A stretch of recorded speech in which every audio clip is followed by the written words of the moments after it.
असांजे समाज के जे सहब रवादारी ऐं भाईचारे की ज़रूरत है वो सिर्फ़ अल्लाह वारनि सूफ़ियन ऐं दरवेशनि जे कलाम वसीले पैदा करे सघिजे थो। उन मक़सद माणनि ख़ातिर फ़कीर हादी गमगुसार यादगार कमेटी तरफ़ां आर्ट्स काउंसिल कराची में योमे गमगुसार मीर अक़सम सूफ़ी मेलो मुनक़िद कयो वियो। इन हवाले सां रिपोर्ट कयो आहे महताब शेर।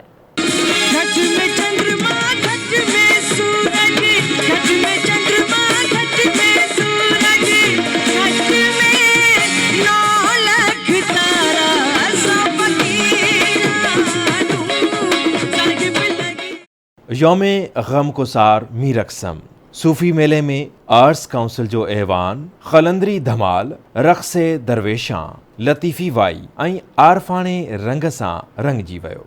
जॾहिं त मेले जे इफ़्तिताही तक़रीब में सूफ़ीज़म सां प्यार कंदड़नि जे वॾे अंग गेड़ू वेस ऐं मफ़लर पाए शिरकत कई।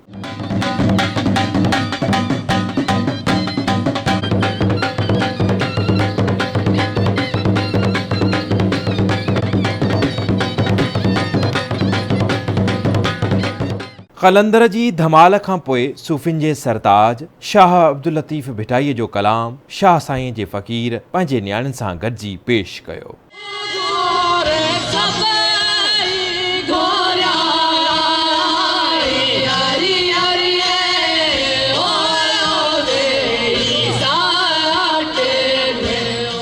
फ़क़ीर हादी गमगुसार यादगार कमेटी जे रूह रवां ऐं MD साइट फ़क़ीर मंश इंसान मुनव्वर अली महेसर ॿुधायो त मीर अक़सम सूफ़ी मेले जो मक़सदु सिर्फ़ ऐं सिर्फ़ सूफ़ी नज़रे वारे पैगाम खे आम करणु आहे, छाकाणि त इहो पैगाम अमन ऐं मुहबत वारो आहे जेको अॼु जे वक़्त जी ज़रूरत आहे। सूफ़ी मेलनि जो मक़सदु इहो आहे त असां अमन प्यार मुहबत हमाहमी खे जेका आहे न बराबरीअ खे हिकु जहिड़ाईअ खे जेका न तक़वीत ॾियूं, नफ़रत कदूरतूं झगड़ा फ़साद इन खां परे भॼूं।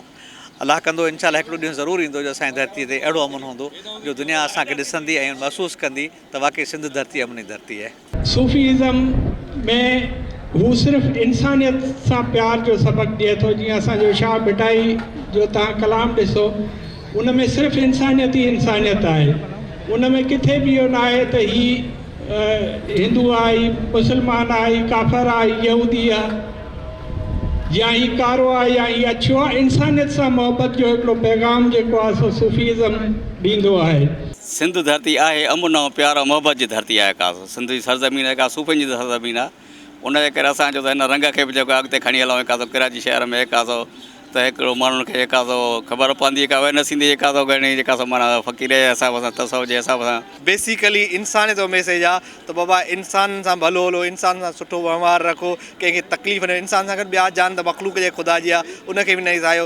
सूफ़ियुनि जे मेले जे बारे में हिते आया आहियूं, अची असां पाण साईं जन सां मुसल कयूं, उनजे करे आया आहियूं। अमन जो पैगाम आहे। नबी करीम बि सिंध खे सुहिणो ई सॾींदा हुआ, चवंदा हुआ त भई अदा ओरे अच, इहो उन्हनि जी गुफ़्तगू आहे बयान कलाम। सूफ़ी जेको बि आहे अमन मोहबत प्यार जो हिकिड़ो पैगाम ॾींदो आहे ऐं हिकिड़ी वासल बिल्लाह थियण जी वाट सम्झाईंदो आहे।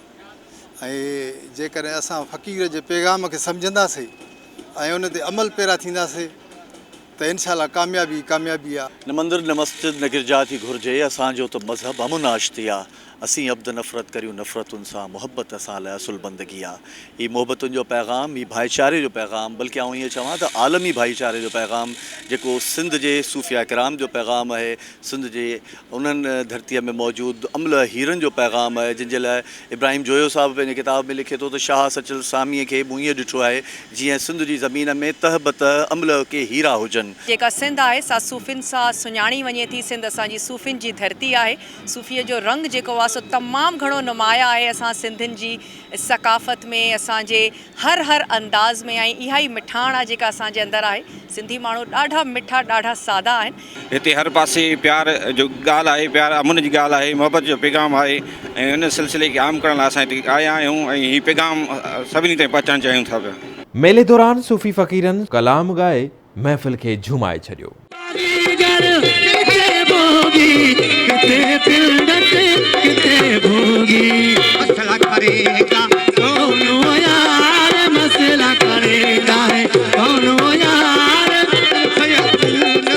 आप